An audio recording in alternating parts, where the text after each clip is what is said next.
I come to the Senate floor again today to stand in solidarity with the people of Ukraine. This is the 8th week in a row that I have come to the floor to talk about the illegal, totally unprovoked, and brutal Russian invasion of a sovereign country, their neighbor, Ukraine, who only wants to live in peace. Over the weekend, all of us saw the brutality of what Russia is doing. We saw it up close through shocking videos and photographs. More than 100 civilians, not soldiers, but civilians, lying in mass graves in Bucha, a suburb of Kyiv. Yesterday, Human Rights Watch released a report documenting specific atrocities, including rapes and executions. President Zelensky painted a vivid, heartbreaking picture this weekend when he spoke of, and I quote, civilians left on the streets with their hands tied behind their backs, killed, execution style, end quote. Here's one photograph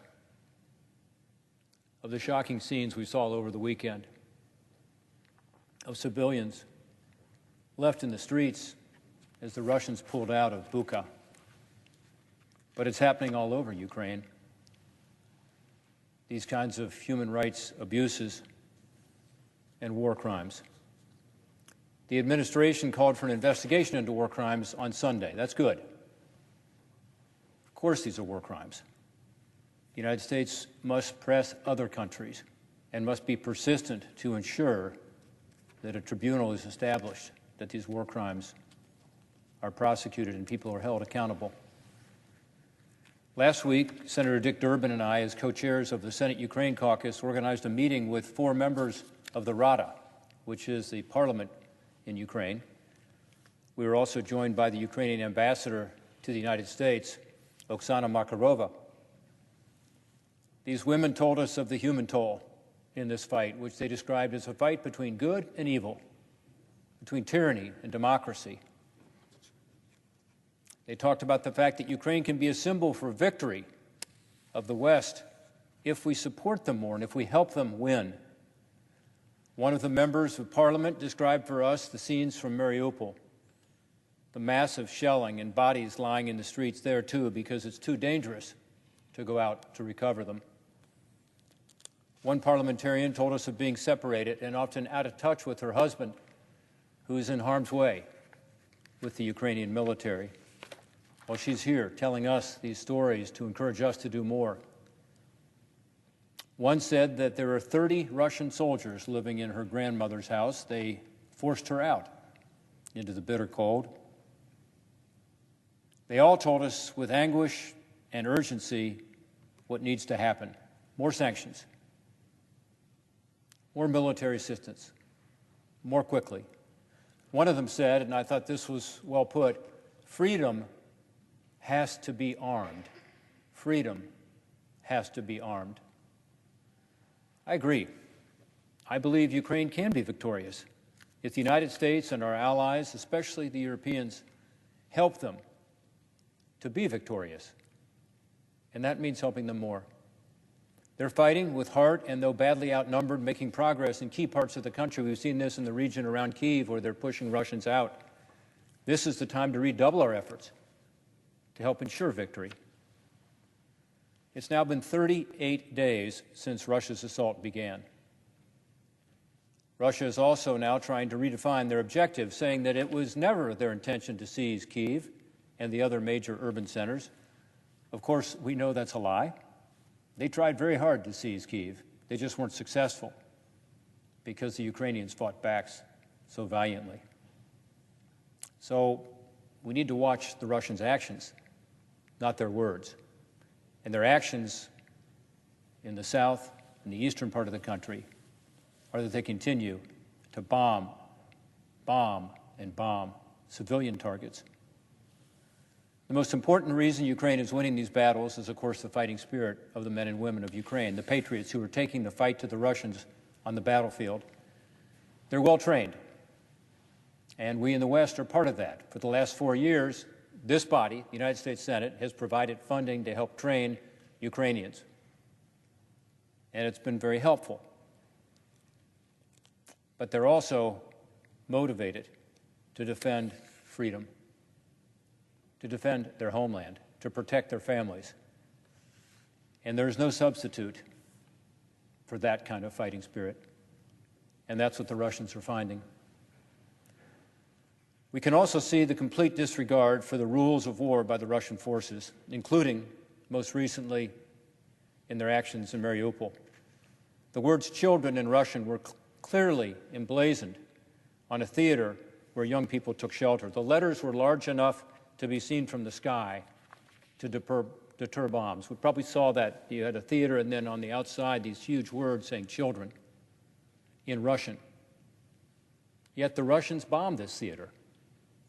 We now learn, sadly, that there were more than 300 people killed, mostly women and children, trapped in that rubble and killed when the theater was hit by a Russian bomb. They continue to violate the terms of a negotiated humanitarian corridor to help civilians flee Mariupol by shelling these corridors with artillery as people attempt to flee. For the fourth straight day, Russia continues to block the Red Cross from reaching Mariupol to deliver much-needed humanitarian aid to the city. We know that innocent people trapped there are dying of starvation and dehydration. As Russia escalates, civilian targets are being hit in various cities with cluster bombs, with vacuum bombs, even with the first ever use of a supersonic weapon. Thousands of civilians have needlessly died in this senseless war. More than 10 million people have been displaced from their homes, and over 4 million refugees, almost all women and children and the elderly, have fled the country they love, while their men have stayed behind to fight the invaders. Meeting with refugees a few weeks ago as they crossed the Polish-Ukrainian border and hearing their stories was heartbreaking. They told stories of their trauma through their tears. But although it was heartbreaking for us to hear it, they didn't want our sympathy. They wanted our protection. They wanted us to help stop the bombing. The U.S. must stand with our allies against these atrocities. The President's recent speech in Poland underscored the stakes of this conflict if Russia wins. Frankly, it will mean the international order has failed, and more conflict, death, and destruction will follow. So this is a war in Ukraine, but the implications go well beyond the borders of Ukraine. Tonight, I want to once again offer some ideas about where we can go from here. Last week, I talked a lot about our top priority on the sanctions front, needing to be cutting off Russia's #1 source of revenue that fuels the war machine. And that's the revenue that comes from Russian energy sales. Energy is by far Russia's biggest export and accounts for almost half of Russia's entire federal budget. The revenues from oil account for between 40% and 50% of Russia's budget. Over the past year, the average oil revenues going back to Russia from their exports to the United States alone, just to the U.S., and we imported relatively little compared to other countries in Europe, for instance, but it was $50 million a day we were sending to Russia.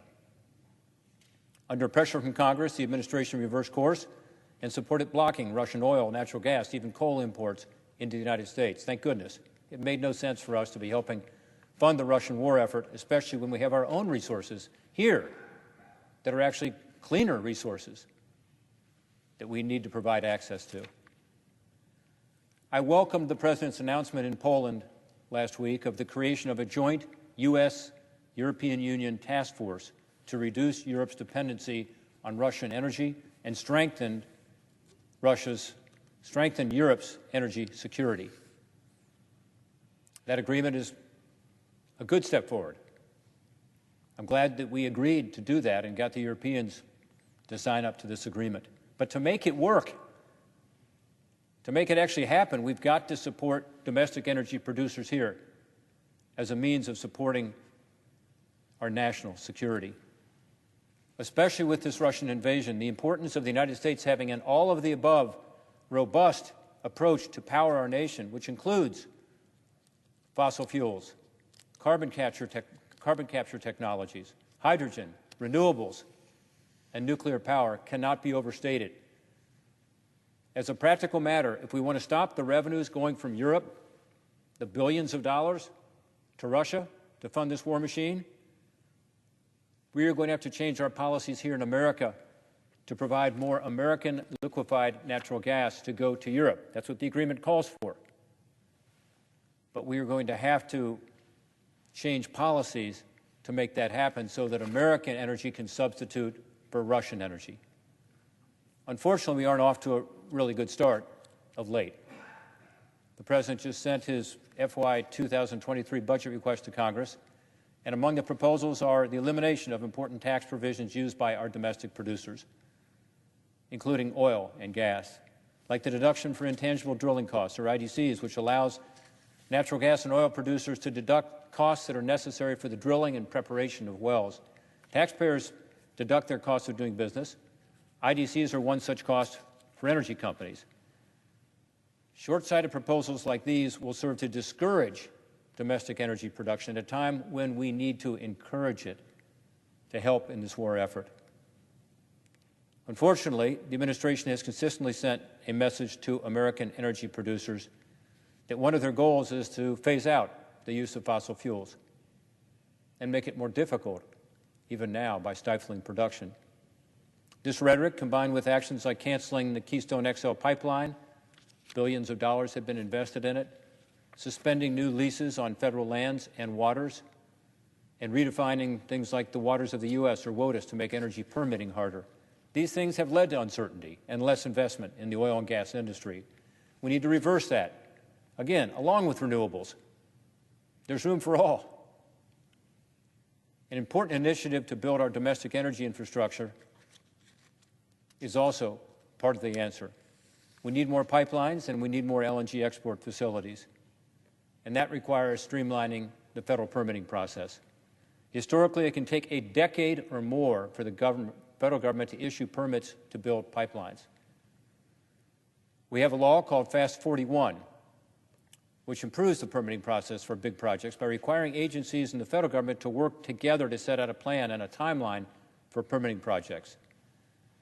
It also creates what's called the Federal Permitting Improvement Steering Council, which can resolve disputes over the permitting process and get a green light on a project much more quickly, whether it's oil and gas or whether it's renewables, solar or wind. Let's use that process to provide this alternative to Russian energy. This doesn't mean not following the environmental rules. You follow them, but you get the permit far more quickly and with much less expense. We've got to step forward and lead our European allies in doing all they can to provide substitutes to Russia's energy sector. Yesterday, the country of Lithuania became the first EU country to completely cut itself off from Russian natural gas. I applaud them for taking this strong action and hope other countries will quickly follow suit. Lithuania gets it. They know that as a country that is part of the Baltics, in the region, that they could be next. If we don't do this, we're not going to be able to tighten the sanctions on Russia because we'll continue to send, again, billions of dollars to support the war machine. The ruble has recovered its value, in part because Russia is bringing in revenue from its sale of energy. Shares on Russian stock market are trading again, and Russia's VTB bank remains open for business in Europe, where it has gathered billions of euros in deposits, mainly from German savers. Our sanctions have left Russia's biggest economic lifeline largely untouched, and that is energy sales to Europe. I know it's harder for them. They're much more dependent. That's why we need to help more. Since Russia's invasion of Ukraine, it's estimated that billions has gone back to the Kremlin in energy resources and revenues from Europe. In addition to cutting off the natural gas and the revenue that fuels the Russian war machine, we need to tighten up bank sanctions as they relate to energy. Sanctions for energy transactions don't go into effect against Russia's biggest banks, including VTB Bank, until June 24th. That's simply too late. President Biden must lead the alliance to do what it takes to help Ukraine win, and the administration needs to make clear their objective is for Ukraine to win. Things like A June 24th date for energy transactions is not acceptable. We need to close the loopholes in the sanctions and, of course, provide more lethal aid to Ukraine. We need blocking sanctions on all of Russia's finance and defense industry. We should expand full blocking sanctions on all the banks. I continue to call for revoking international tax and trade agreements that give Russia privileges not appropriate for a pariah country. Let's pass the end of PNTR, most favored nation treatment for Russia, here on the floor of the Senate this week. Let's get it done. Most Russian banks still have access to SWIFT when it comes to international energy transactions. That's not acceptable. This is a massive loophole that's sending blood money to kill innocent Ukrainians. This week, I will introduce legislation with Senator Ron Wyden of Oregon to disallow foreign tax credits for companies that pay taxes to the Russian government. We have bipartisan agreement on policies to ensure American taxpayers are not subsidizing the Russian war machine. And I believe we should seize, not just freeze, assets of Kremlin supporters. Last week, I introduced with Senator Bennett of Colorado the Repurposing Elite Luxuries into Emergency Funds Relief for Ukraine Act to require the Department of Justice to direct any funds resulting from the disposal of seized Russian assets to support Ukrainian refugees and reconstruction. So let's seize these assets, like the yachts owned by the Kremlin supporters or by President Putin himself, and then take those funds and use them immediately to help with the humanitarian effort. Regarding military assistance, the Ukrainians have made it clear they desperately need more equipment, more munitions, and they need it now. In our meeting last week, the members of parliament from Ukraine detailed what they need from us, and their list is not new. They said they need fighter jets. They need these MiGs.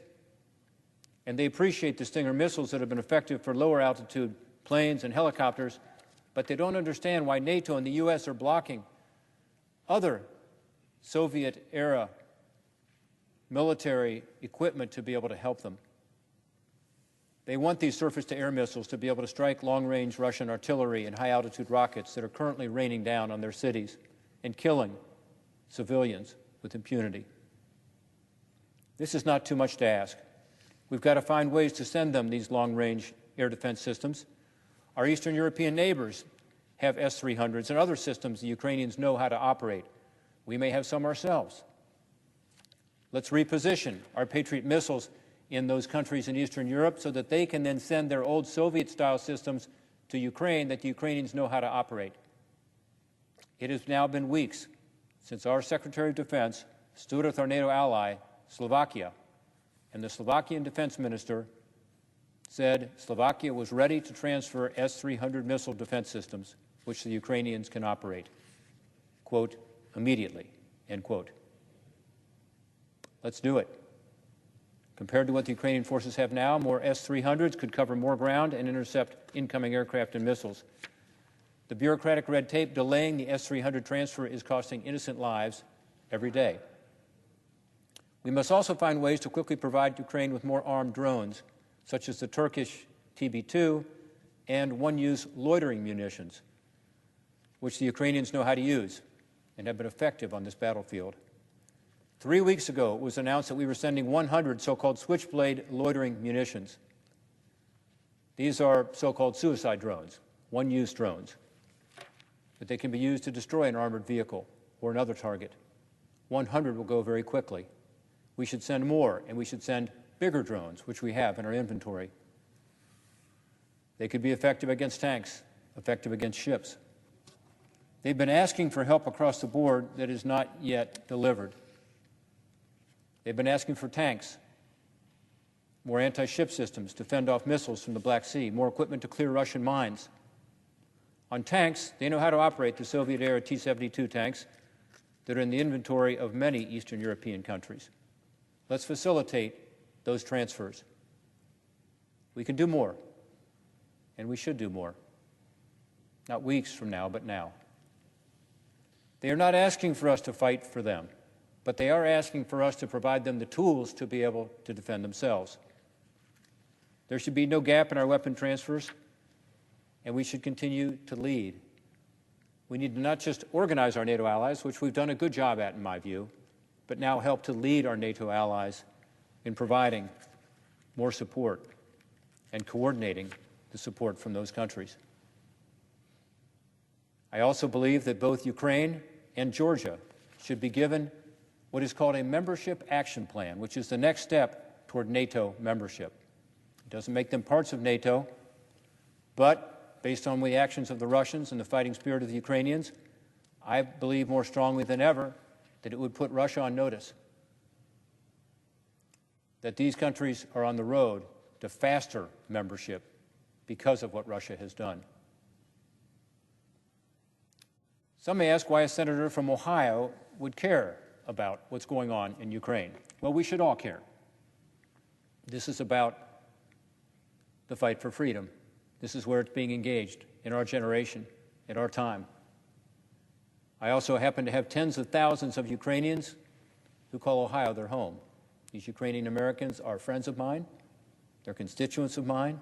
They've been keeping me informed over the years. They've helped me to get more engaged on this issue. I've been to Ukraine 6 or 7 times since 2014, when Ukraine made a decision to turn to us, to turn to democracy and freedom and free enterprise. But even if I had no constituents who were of Ukrainian descent, I would be standing here because this is the fight for freedom. This is our test.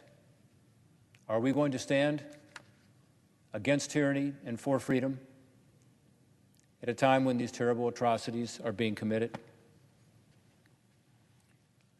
When I was on the Polish-Ukrainian border, I talked to a lot of these refugees, as I said, and through their tears, they talked about what was going on. They talked about their homes being destroyed, their apartments being destroyed, their friends or family members being hurt, some killed, the pain of being separated from their husbands and fathers, not knowing their fate back home.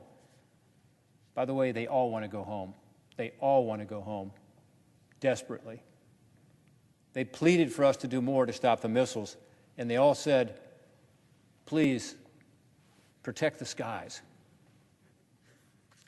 They told us of this atrocity up close. In the midst of this atrocity, there are so many heroes in Ukraine who are stepping forward, the soldiers, professionals and civilians who have taken up arms, the doctors and the nurses, the firefighters, the volunteers who are providing food and water and blankets just to keep people alive. We pray for all of them. We pray for their families. Godspeed to them in their very simple quest, a battle for a free and independent country. They just want to live in peace. I will close with this thought. The Ukrainians can be victorious, but only if we help organize other freedom-loving countries all around the world to support them. We must lead.